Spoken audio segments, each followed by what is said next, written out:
Se ha demostrado científicamente que inteligencia por creatividad al cubo más la raíz cuadrada de la voluntad política entre todos los venezolanos es igual a independencia tecnológica.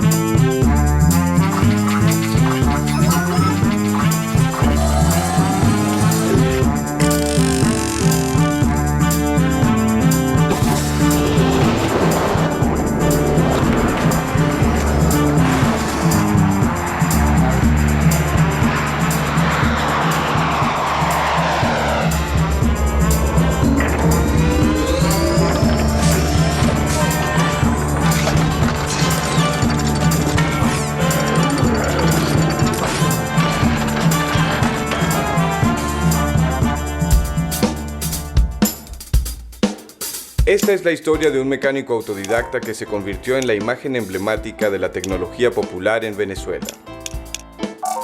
Sus juegos de infancia constituyen el pilar fundamental de su vasta obra futura que mejoraría definitivamente la calidad de vida de muchas poblaciones rurales del país.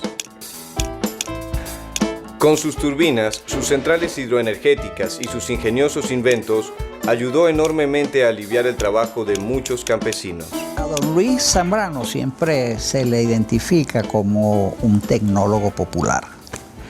Yo creo que don Luis, aparte que efectivamente fue una persona con unas habilidades extraordinarias para el desarrollo, el diseño tecnológico y la realización tecnológica, fue mucho más que eso. Fue uno de los grandes creadores populares de este país y además fue lo que yo categorizaría como una persona sabia, como definiría como una persona sabia. Fue una persona escogida.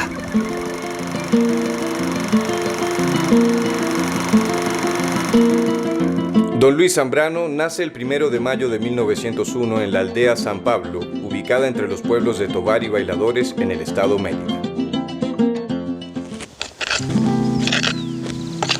¡Luisito! ¡Luisito! ¿Para dónde va? ¡Véngase! A los 8 años de edad, habiendo llegado hasta el 4º grado de instrucción, abandona sus estudios formales y comienza a experimentar con el movimiento producido por la fuerza del agua. Él observaba que colocando en un eje una naranja, le colocaba paletas de carrozo y la naranja giraba a gran velocidad y eso producía fuerza.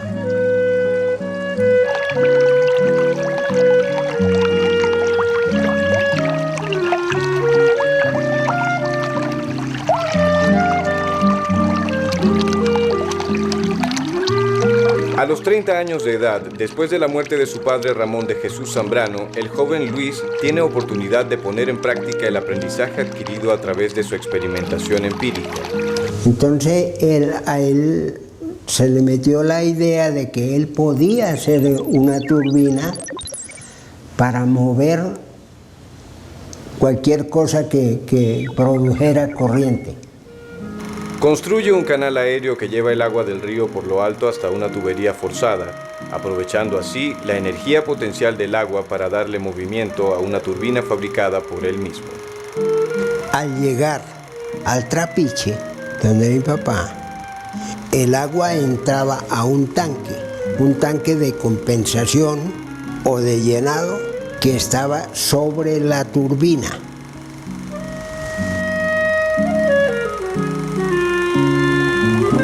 Dicha turbina estaba acoplada por un lado a un volante inercial que le proporcionaba estabilidad y por el otro a una polea que transmitía el movimiento a través de correas a una serie de máquinas y a un generador de electricidad. Entonces, de los dos ejes de la turbina, en un eje conectaba mediante correas un generador de 3-5 kilovatios, que era suficiente para la hacienda, para la casa propiamente, y del otro eje sacaba una correa que iba en un gran eje montado sobre unos pilares de concreto, y de ese gran eje entonces salían derivaciones con correa que movían todas las maquinarias que se requieren en una hacienda. Ahí se molía trapiches de caña, molinos de café o de maíz, sierras para cortar madera, o sea, toda una serie de máquinas, secadoras de café en pequeña escala, ¿no? En un principio, don Luis Zambrano imita modelos de turbinas diseñadas en otros países, como lo son la turbina tipo Pelton y Mitchell. Pero poco a poco comienza a incorporarle innovaciones hasta conseguir un modelo propio. Entonces él se planteó, por un lado, llevar la electricidad a una serie de poblaciones andinas que no la conocían, comenzando por su entorno ahí, desde su casa hasta las poblaciones más cercanas, como la playa, las playitas. Sino que también, mira, se fue ya a montar electricidad por los pueblos del sur, en Canaguá, Mucutuy, Mucuchachí, San José de Acequia, y a poblaciones mucho más lejanas como Piñango. Es una población que queda del Águila, compitiéndose entre el Águila y pueblos de Trujillo por ahí, perdida.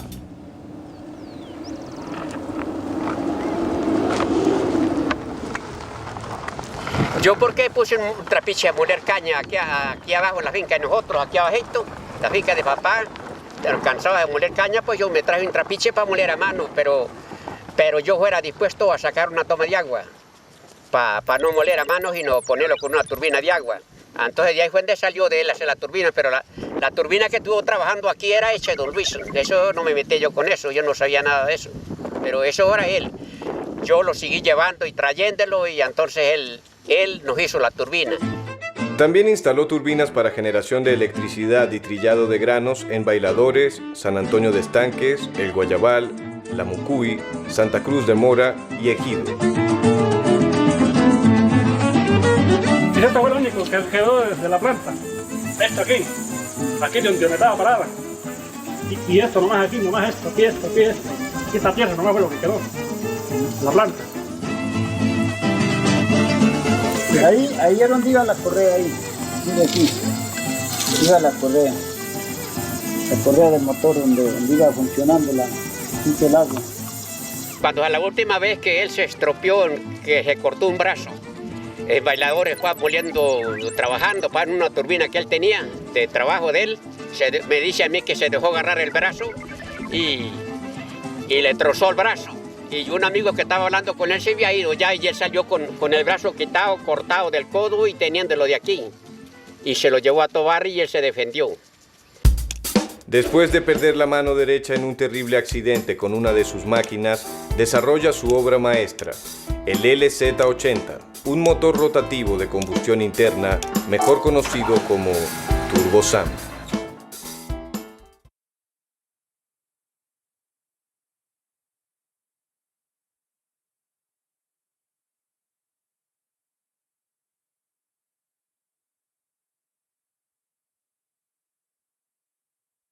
Inspirado nuevamente en sus juegos de infancia, don Luis desarrolló un motor rotativo de explosión interna que con apenas una veintena de piezas simplifica enormemente la complejidad del motor convencional.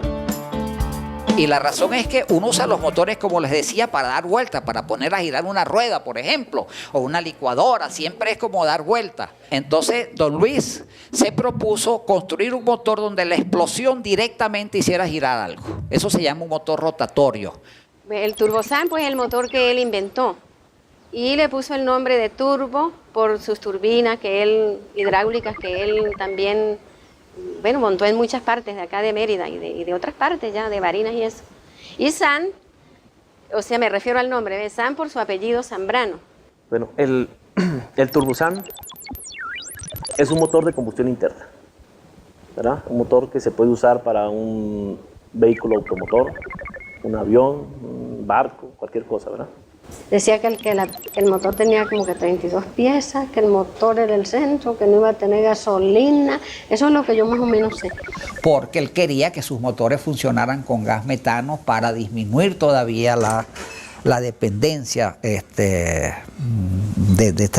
tecnologías contaminantes, digamos, ¿no? Agarró un tonel de aceite, lo selló completo y empezó por un cierto lado nada más, le suministraba desechos orgánicos de papa, de cambur, de concha, de esto y de aquello, hasta que eso producía gas y infló uno aquí le dice una tripa, en otro lado le llaman un neumático, ¿verdad?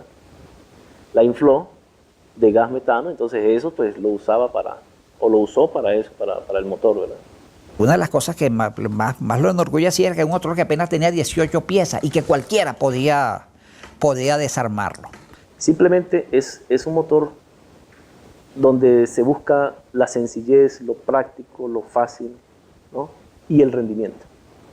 Se parecería más a un motor de 2 tiempos. El número de piezas que tiene es menor porque no tendría el tren de válvulas necesario para el sistema de distribución de gases de los motores alternativos.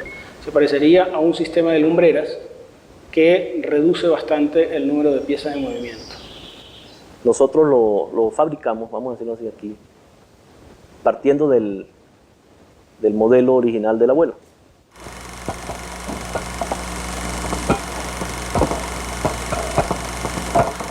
Logra encenderlo durante unos minutos, pero la energía generada es tal que el material cede y el motor se funde. Y no lo logramos una continuidad en esa explosión porque el trabajo de fabricación del motor era muy artesanal, o fue muy artesanal. Entonces no logramos que fuera completamente hermético aquel motor. Tenía muchos escapes por muchos lados, ¿no? Y entonces le tapábamos por una parte y se nos destapaba por el otro. No logramos hacerlo hermético, ¿no?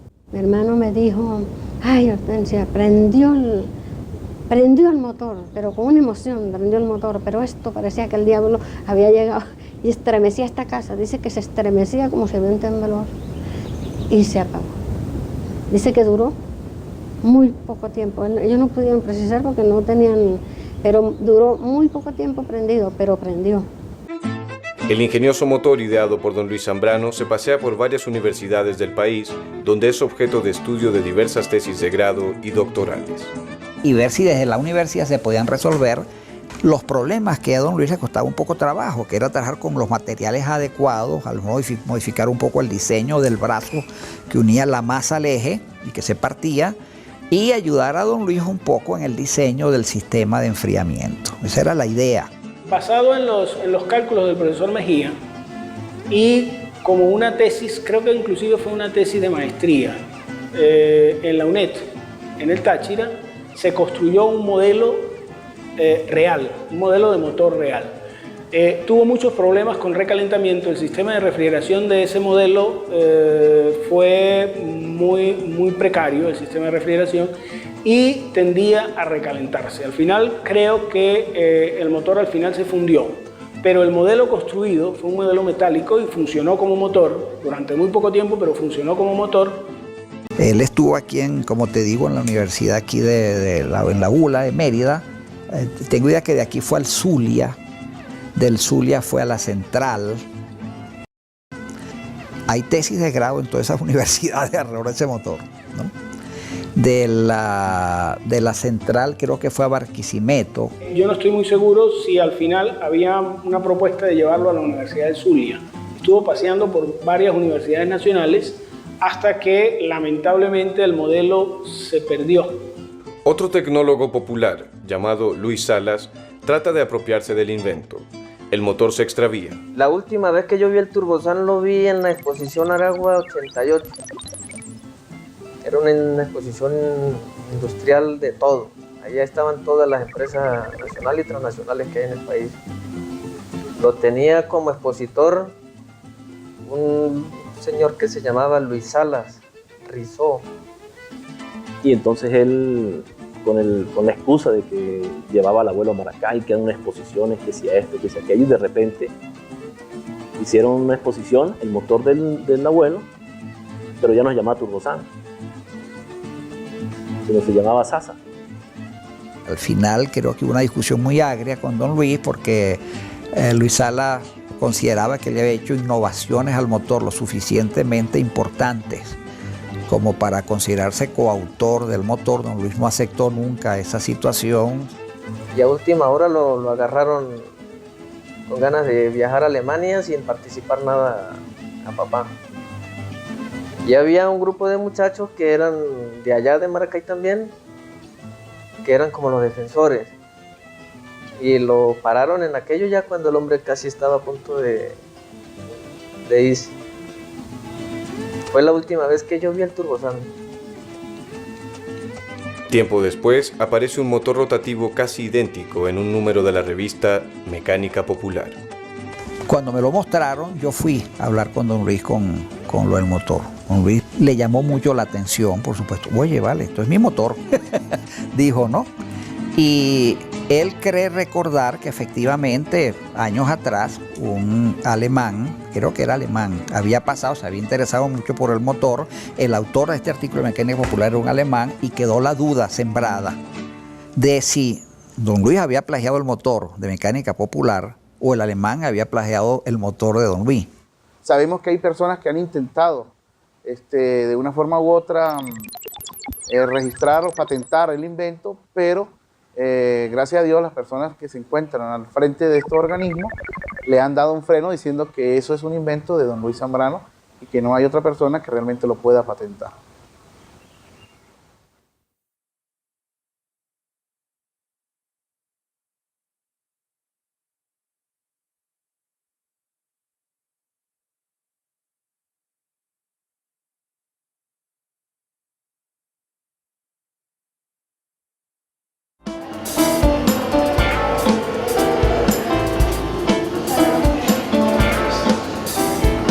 El especialista Rafael Santos, profesor del Laboratorio de Turbomáquinas de la Universidad de los Andes, nos explica las oportunidades reales del motor rotativo LZ80 o TurboSam en la actualidad.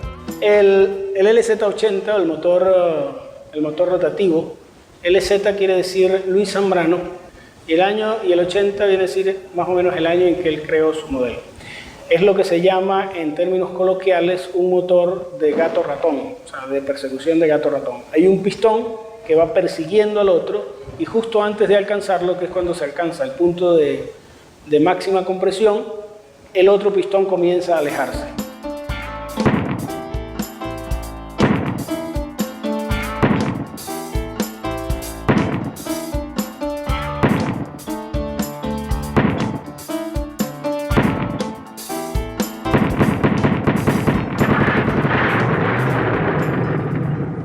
Es una idea para mí complejísima. Si yo soy físico, no soy ingeniero mecánico, y todavía me cuesta mucho trabajo entender cómo funciona ese motor. La compresión se hace entre las dos masas, en una concavidad que tiene entre las dos masas, la compresión, y durante el giro, cada vez que aplauden ellas y se produce la explosión, una de las masas queda fija al cuerpo del motor, de manera que la explosión la absorbe exclusivamente la masa que está unida al eje. Instantáneamente, por un mecanismo mecánico mágico, lo llamo yo, los mecánicos lo entienden, yo no. Eso se logra utilizando un sistema de manivela vía la corredera y de una excéntrica, o sea, hay un desfase entre el movimiento de los dos pistones conectado por medio de una excéntrica, de un sistema excéntrico. Eso hay que hacer dibujos y verlo, o ver aquí en la Escuela de Ingeniería Mecánica, parece que tienen un modelito que funciona, más o menos reproduce ese movimiento para poder entenderlo. El proyecto de la realización del modelo del LZ80 es un proyecto que comenzó por iniciativa del ingeniero Nixon Barrios. La familia de él es de la zona de donde nació Luis Zambrano. Entonces él leyó un artículo en prensa que estaban celebrando, había un aniversario conmemorativo con respecto a Luis Zambrano y él se interesó. Y encontramos un trabajo realizado por el ingeniero Jorge Mejía. Él es un ingeniero que estaba trabajando aquí en la escuela, en la Universidad de los Andes, y él desarrolló el proyecto. Entonces nos comunicamos con el ingeniero Mejías. Él trabaja actualmente ahora en Colombia y nos mandó la información vía email, nos comunicamos, obtuvimos los planos del diseño y comenzamos a construir el modelo.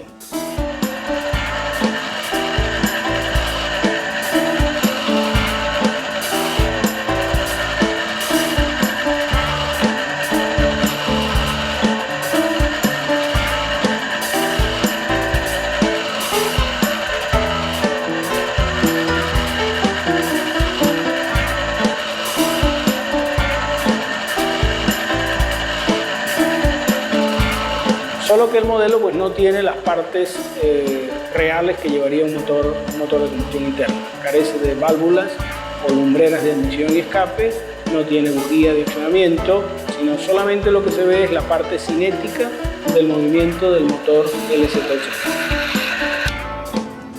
Además de eso, se hizo un modelo computacional para visualizar el movimiento teórico que iban a tener los pistones dentro del motor. Se hicieron unas modificaciones al mecanismo que controla el movimiento diferente entre los dos pistones. O sea, el mecanismo original era una corredera que se tenía, o sea, un seguidor sobre una corredera. Ese seguidor sobre esa corredera tiene un movimiento que es poco preciso, o es menos preciso. Entonces se diseñó un nuevo sistema basado en engranajes que permite tener mayor precisión entre el movimiento de los dos pistones. Una con otra. Entonces yo trasladé esto acá, pero esto después lo tengo que mover, o sea, poner esto realmente donde va. Pero el punto aquí es que estas son una entrada y otra salida. ¿Cuál es entrada y cuál es salida? Esta es entrada y esta es salida. Y esta es la bujía.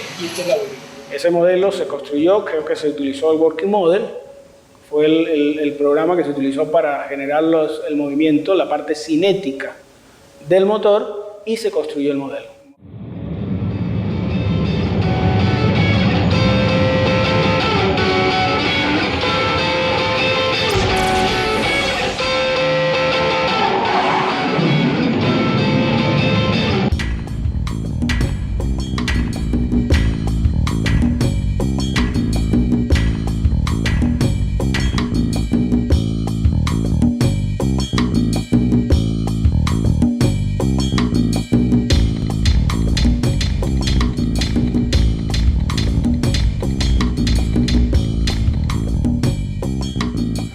Quizás los problemas de calentamiento que nosotros teníamos en aquella época se puedan mejorar ahora utilizando los cerámicos. Ahora ya los motores no necesariamente son de aluminio, de fundiciones de aluminio ni de acero, sino que pueden tener componentes cerámicos que son resistentes a mayores temperaturas. Quizás uno de los primeros problemas que tuvo el motor, el modelito que se hizo, que fueron los recalentamientos, se puedan obviar con recubrimiento cerámico. Entonces yo pienso que con las nuevas tecnologías se pudiera pensar en retomar el renacimiento del motor LZ80.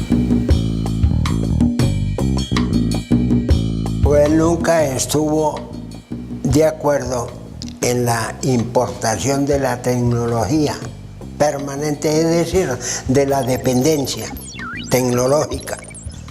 Él nunca estuvo de acuerdo en eso. Entonces él siempre permanentemente dice, no, pero bueno, es que la gente tiene que aprender haciendo. La gente tiene que hacer las cosas para que aprenda.